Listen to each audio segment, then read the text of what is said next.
And we'll be joined in studio in just a moment by our guest this hour. His name is Kelton Hatch.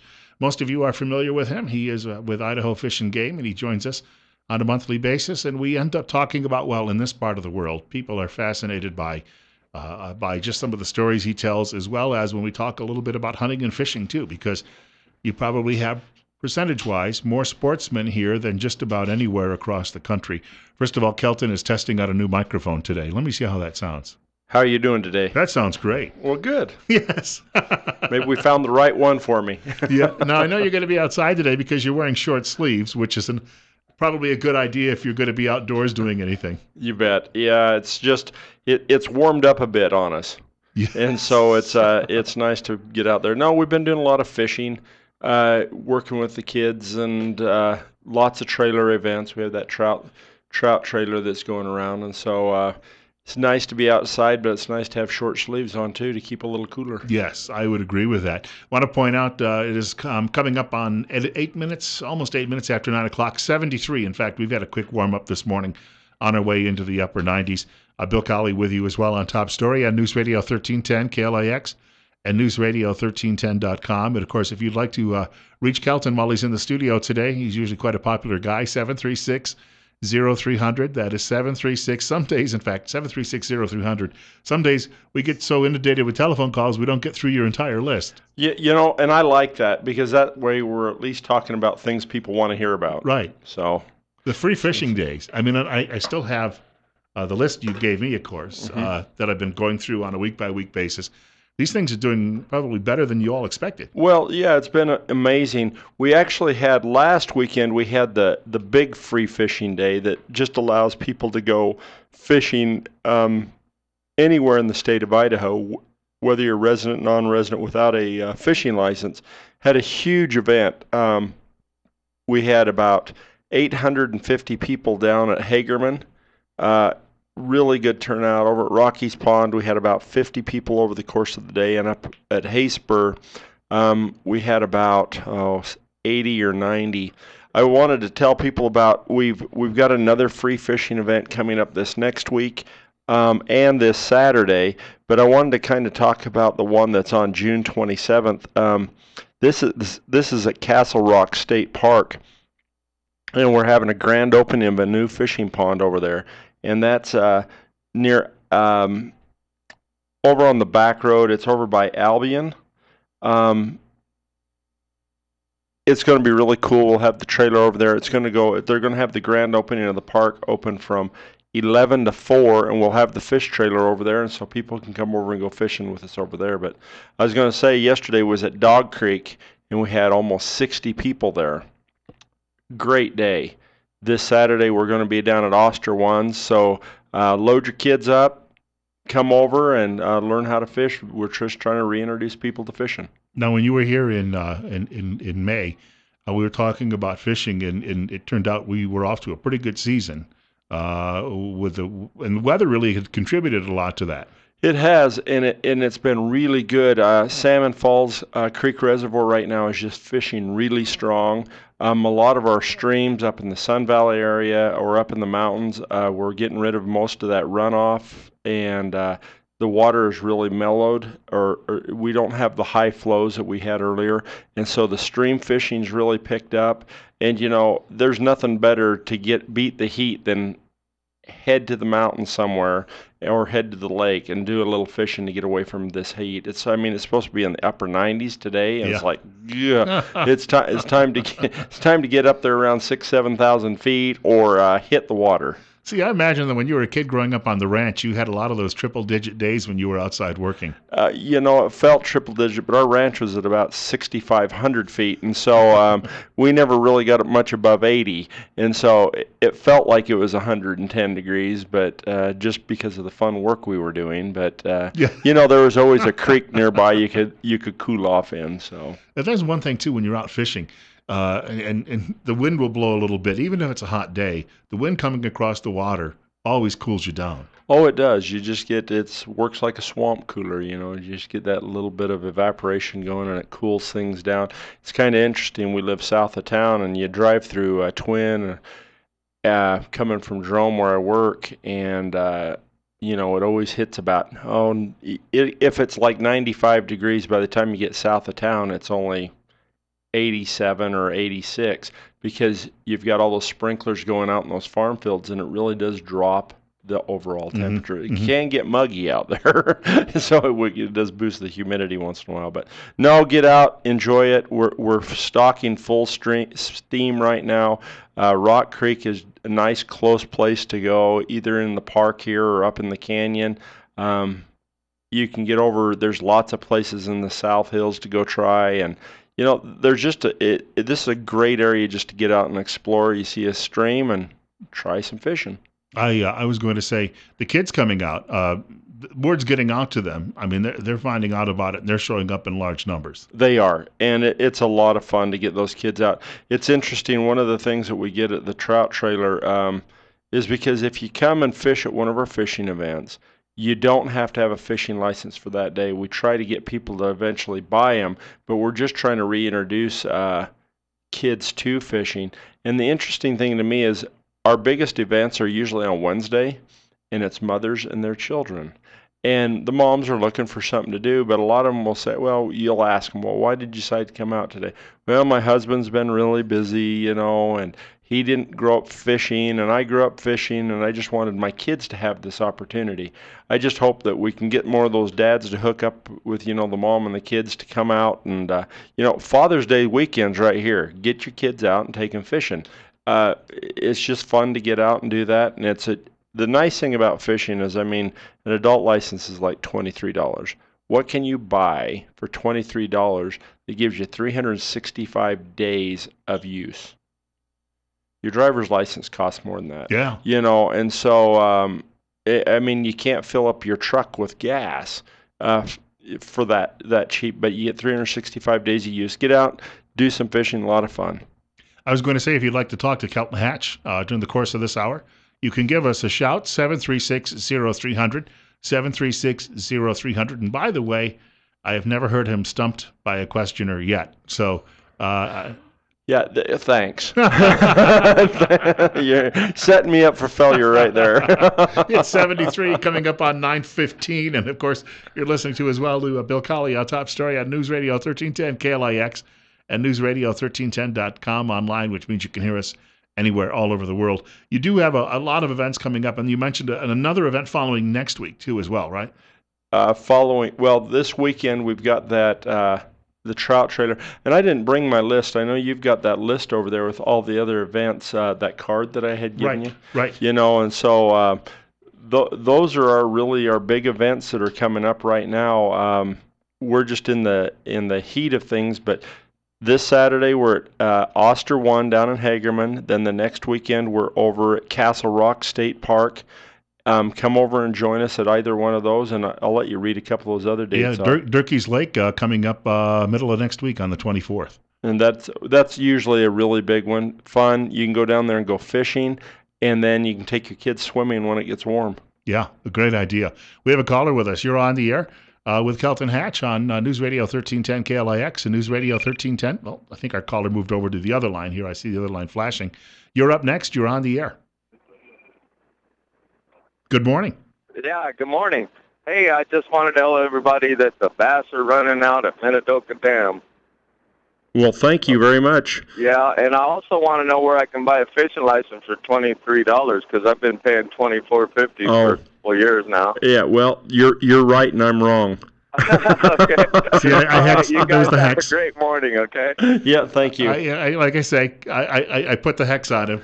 He did. Well, I knew it was close to 23, so it's $1.50 more. But no, that's true. The bass have been going crazy. Bluegill, CJ Strike on the crappie and perch, they've been doing well down there, from my understanding.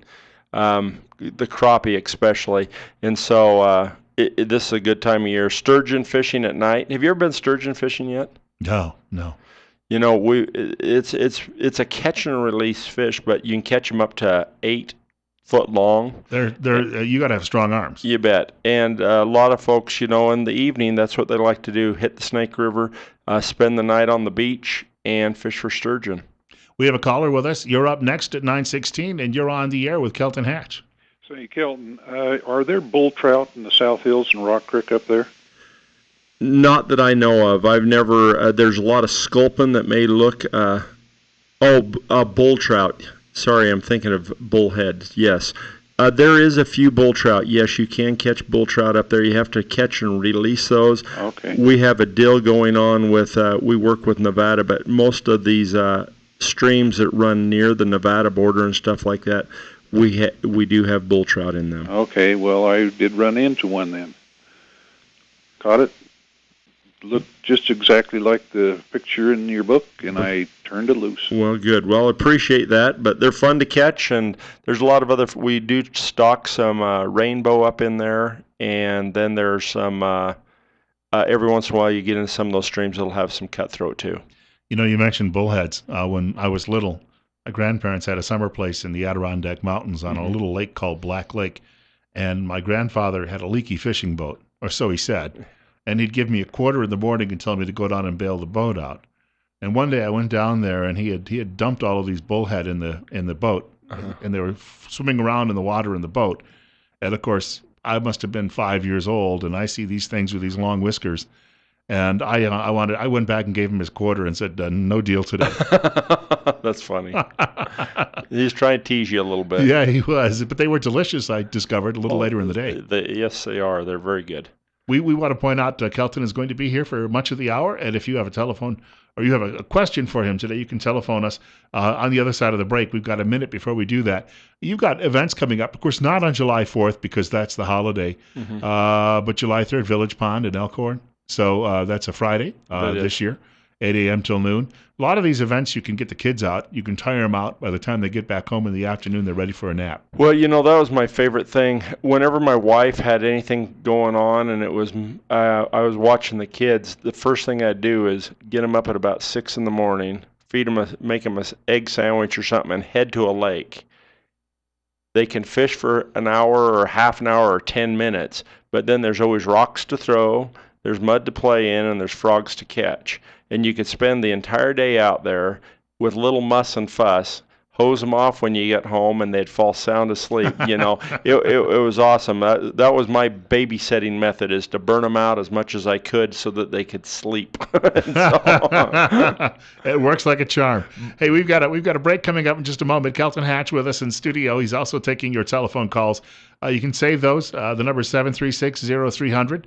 736-0300. This is also Top Story with Bill Colley on News Radio 1310 KLIX and newsradio1310.com.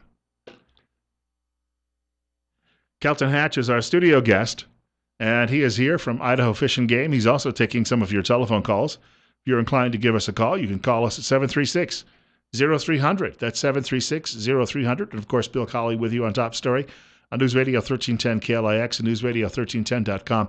9:24 exactly. 74 at our studio, and I'm looking for a warm-up today into the upper 90s. Does that impact fishing? You know, when we were kids, we'd go out because we knew fishing in the morning, even on like a rainy morning, would seem to be really good. Later in the day when the heat was out, it seemed that if you were trying to fish in the afternoon, no dice. And that's the way I've always seen it. You know, you definitely can see a change with pressure systems and things like that. It's been really interesting because I mean, I fish, but not a ton for myself. But with these kids, I mean, we took, 1,600 kids fishing in the month of May. And so we had a lot of long days fishing. And you feel these different pressure systems coming in with the weather. And you could actually see a change in the bite from 1 hour to 15 minutes later, just because you could feel the change in the humidity or the air pressure and things like that. And the same thing holds true. I mean, as far as I'm concerned, this time of year, the best time to fish is early in the morning, all night, or early afternoon. And I like the early afternoons. I'm a real morning person, but it gets so warm anymore. I mean, it gets so warm so quick. And so I'd head out later in the afternoon and do my fishing and stuff like that. We have a caller with us, and you're on the air, with Kelton Hatch. What's on your mind? I'm from the eastern part of the state, but I drive a truck here, and I'm out west here every day. Mm-hmm. And I'm not really a trout person, and I was wondering, you mentioned Minnetonka Dam and bass. Where is that, and how? Because I'm not familiar with the area, but I'd kind of like to go there. Right there in Burley.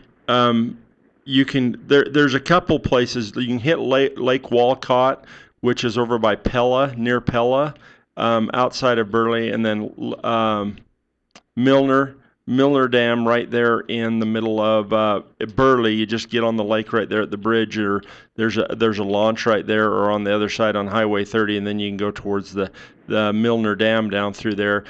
You can catch those bass along a lot of that rock structure over there by the potato processing area, and you can do pretty good. But if you're driving through and you don't have a boat with you, what I would probably recommend for bass fishing from the shore is to run down to the Hagerman area, because we have the West Pond there on Highway 30 that's right across on the west side of Highway 30 near the Hagerman Fish Hatchery that has good fishing from the bank. There's some docks out there you can fish, or there's about 6 ponds in Hagerman itself that has at the Hagerman WMA that has bass and bluegill in it, and so they're all good warm water fisheries.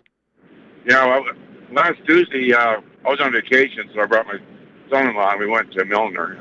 It was, it was pretty fun. But Hagerman, now where's that? Hagerman is just past Twin, where the Bliss truck stop is. Down there, Bliss is just above Hagerman. You can take that road, or you can turn off at Wendell at the second turn off, and then just head to the west, and that'll take you right down to the Hagerman Wildlife Management area. And there's a bunch of ponds down there that you can catch bass and bluegill in. Okay. Appreciate it. Thank you. You bet. Good luck. And I just want to quickly mention, we're coming up on a break, but a bulletin from Fox News, the alert coming out. The suspected shooter in Charleston, South Carolina, has been taken into custody, identified by a citizen who just happened to recognize the photograph. There'll be more on that coming up in the 10 o'clock news from Fox in about 35 minutes or so. We've got a lot more to cover, though, still in the next half hour with Kelton Hatch from Idaho Fish and Game. Going to talk a little bit about baby animals and game birds in the next half hour. You bet. That's the tough part about this time of year. We get a lot of folks that like listening and talking to us about hunting, and hunting's kind of slow right now. We're just waiting for controlled hunts. So we're going to talk a little bit about what's going on this spring with nesting success as well as fawning and calving success. I always love the story you told me about going out and counting the sage grouse with the music and the spotlights. Yes, trying to catch them, you bet. Rock and roll show in the middle of the desert. Yeah, at 2 a.m. I'll tell you what, you have somewhat of a swing shift when that happens. Yes, you do. I was going to say, people out there probably think, gosh, he's got to have the greatest job in the world, fishing and hunting and all the wildlife, and yet being up at 2 o'clock in the morning. 2, 3 o'clock in the morning, yeah. Well, the thing is that's the toughest part about this, running this fish trailer and working with it. We've got some other guys that are helping run it. Now, I've got some volunteers and one guy that helps us with that trailer, but it's really taken me away from wanting to fish. Whenever you do something for your job, it's really hard to do it for recreation. And so my kids have suffered since I started working at the fishing game, because I just don't go fishing as much because you get so much fishing in at work. I don't fish. I just fish with people. You're a hired guide. My dad, of course, was a park manager for New York State Parks Department for many years. We did not go on holidays or vacations to parks. No, I'm sure of that. He worked the holidays, and on vacations we went somewhere else. Yeah, I'm sure of It's that. 9:30. More with Kelton Hatch coming up in just a few minutes on Top Story with Bill Colley on News Radio 1310 KLIX and newsradio1310.com. 74. Kelton Hatch in the studio with us from Idaho Fish and Game. It's 9:33, 75. Bill Colley with you on Top Story on News Radio 1310 KLIX and newsradio1310.com. And we were just going to get into this. We kind of got short on time in the last half hour. In your notes, you have baby animals and game birds. Yep. And I just wanted to make a note to talk to people a little bit about. We had a lot of fawns hit the ground earlier in the month, a lot of calf elk, and everything else was having their offspring pretty much early in the month of June, and there's some of it still going on right now. If you find a baby deer, a baby fawn, or something like that, and you don't see the mother dead right there by it, just leave it where it is. Most likely those deer and animals, they'll feed their offspring, and then they'll bed them down, and then they move off away from them to forage. And part of their survival, I mean, for those little critters until they can start running and get their legs underneath them, is just to lay there. And if you get around them and leave your scent, sometimes those mothers will abandon them.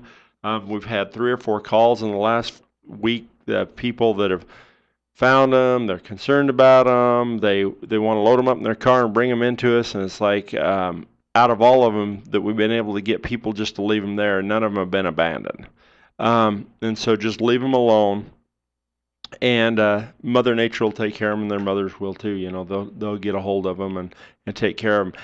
The other thing is we have a lot of edge land or rough ground or migratory corridors through Twin Falls in this area, and every year we get a truckload of rock chucks, baby rock chucks, badgers, you name it. They get hauled into the office.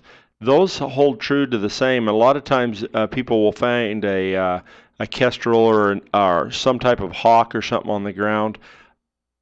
They're fledging.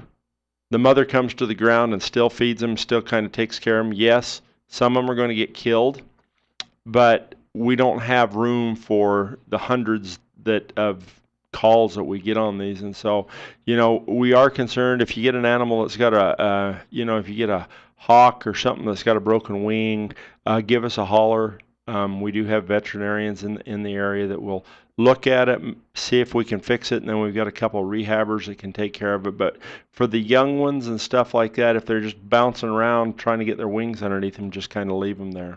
I was going to say, remember years ago I was driving to work, and I had an afternoon shift, and I was driving in, and I saw some deer crossing ahead, slowed down, stopped, and one of the fawns crossing the road suddenly got curious and started circling my car. Yeah. And I told a friend about it later on. He said, I petted one, reached out the window and petted one time, but that's a no-no. Yeah. You don't do that. Well, it starts habituating them to humans, and especially if you're feeding them and stuff like that. Typically, good things don't ever end up when we habituate wildlife to humans and stuff like that. And so it's better if they can kind of remain a little bit wild. But the other thing I was going to talk about on game birds, I know folks love getting out and running their dogs right now. Game birds are just coming off their nest. The chicks haven't fledged yet. They're still too young to fly. And I guess this comes from me just keep kind of control of your dogs, because, I mean, if you got hunting dogs, it's really not the best time of year to have them out running right now, because it can cause issues. We get game birds killed all the time by, people are out working their dogs, trying to get them ready for season, get them legged up and stuff like that. I work with my dogs year round. I have a bunch of bird dogs, and so, but I usually use planted birds in ag fields or in somebody's pasture or something like that, or where you can work with those animals. There's also the High Desert Pointing Club that does a ton of dog work, and so if you're looking to put a tune-up on your dog, get a hold of them, and you can get some pen-reared birds, and that way we're not causing issues with those wild game birds in the area. Well, I think we're going to have a caller with us. We've got about a minute before the break, and we'll at least get the question in. You're on the air with Kelton Hatch on News Radio 1310 KLIX. Yeah, we've got a badger out here that's kind of been terrorizing some of our birds and digging holes. Can you shoot one of those things? You can. Okay, good. Yep. They're non. I mean, if they're causing damage, people have. If you have a mountain lion come in and attacking your goat or horse or a calf or something like that, you can dispatch it. You just need to call us on if you don't have a hunting license. Tell us that you've done that and the reason for it, and if it's terrorizing your place, and causing damage. Get a weasel in your chicken coop and it kills all your chickens. Kill the weasel. Want to thank him for the call. We had a badger one time near the house when I was a kid, and I remember the barn cats got very curious, but they were smart enough not to get too close, because that thing, very nasty animal. They are. They're pretty powerful critters, and they can cause a lot of damage. We had an interesting call the other day. This poor lady, the raccoon had found her cat door, and she had a cat door, and it kept coming into her house, and it was terrorizing everything in her house. It was pretty interesting. I felt bad for her. It's like that story out of Florida a few years ago where the people heard the dog barking. They went downstairs and there was an alligator in the kitchen. Yes, there you go. That would make you wake up. Yes, it You wouldn't even certainly need your morning coffee. They taste a little like chicken, I'm told. Yes. It's a 9:40. We've got a few more minutes left with Kelton Hatch from Idaho Fish and Game coming up on the other side of the break. And do want to mention you're listening to Top Story on News Radio 1310 KLIX and newsradio1310.com. 75. Bill Colley with you this morning on Top Story. Our guest is joining us for a few more minutes in the studio. His name is Kelton Hatch. He is here from Idaho Fish and Game. This is Top Story with Bill Colley on News Radio 1310 KLIX and newsradio1310.com. 76 already. 9:44. Yes, Kelton's looking forward to the hot day. Big game draws out by July 10. You have that in your notes. We do, and I just wanted to kind of mention to people, we've been getting lots of phone calls. That's one thing about the Magic Valley. We have a lot of controlled hunts, and so we guarantee they'll be out by the 10th of July. I'm guessing it'll be somewhere next week, but don't hold me to that if it doesn't come out. But that's the way it's kind of looking, and so it's kind of like Christmas for hunters, because they find out whether they drew a South Hills tag or if they drew a tag for elk or deer or something like that somewhere. And so just to kind of give folks that we will have it out by July 10th, but I'm guessing sometime next week. Also, you want to remind people, fire season, be careful. It is. Right now, I just want people to be safe when they're out there. Right now, we're getting out of our house. We have more injuries. One of my good friends is a surgeon over at the St. Luke's, and warm weather just keeps him just hopping. I mean, it's just a full-time job. Warm weather on the weekend is crazy for him. I think last Sunday he said he had 4 surgeries, in the morning. It was just from weekend accidents. So be cautious when you're out there. You're out running around in your quads or you're out in the boat and stuff like that. We come and we'll check. Our officers work the reservoirs and the lakes, and they'll talk to folks. Just have your life vest, a sounding device, fire extinguisher, a flag, a tow rope, and some of those basic things in your boat just to kind of keep it safer. Also, you can't drink and drive in those, so be really cautious with that. The other thing I want to talk about is fire safety. Things are starting to really dry out, especially the cheatgrass. We didn't have much moisture earlier this spring, and so a lot of the cheatgrass is really cured out. There's a lot of taller grass, but the cheatgrass, that flash fuel, it could ignite any time. So be cautious when you're on and off the trail with your ATVs, and then also when you're building fires, be really careful. Want to point out we have a telephone caller with us. It's 9:46. We've got about 3 minutes left before Mike Gallagher. You're up next with Kelton Hatch on KLIX. I just wondered if bass are being stocked at all. No, we haven't been stocking bass this year. I know that we've been catching and translocating, like over to the West Pond down there at Hagerman. We've tried to put more bass and bluegill in there, and then all of those ponds behind Riley Pond, we've been relocating bass to some of those ponds from the Goose Pond and some of those, but we haven't been putting out a lot of bass or anything this year. They're a very prolific fish, and if we have good habitat for them, they can really reproduce quickly. I want to thank him for the telephone call. Of course, fishing, got a couple of minutes left here. One of our callers earlier was mentioning he drives a truck around throughout the state. You have so many choices, though, of where you can go and what you can do. Well, that's the thing that's crazy. I mean, you get stuck in the same rut. I mean, I'm a very deliberate. I mean, once I find something I like, I do it and do it and do it. I mean, I may eat the same meal, for the next 5 years out of one restaurant. I'll never try anything else on their menu because that's what I like. But we've got that same thing going. I've got a fiance like that. You can never go anywhere new. Yeah. And so I find something I like, I stick with it. And so, but with the fishing around here, I mean, you need just to get out and try different areas. We've got so much opportunity. I grew up over in eastern Idaho. I didn't know that. I'd never even heard of a bass or a bluegill. I mean, we caught cutthroat and rainbow trout and a few brookies. You come over here and you've got a whole smorgasbord of fish, that you can chase, and it's just lots and lots of different appetites or different places that people can go to do that. You can go up the Sun Valley and fish blue ribbon trout streams. You can head down to the Jarbidge Bruno and fish just some incredible untouched wilderness area fishing right in this region.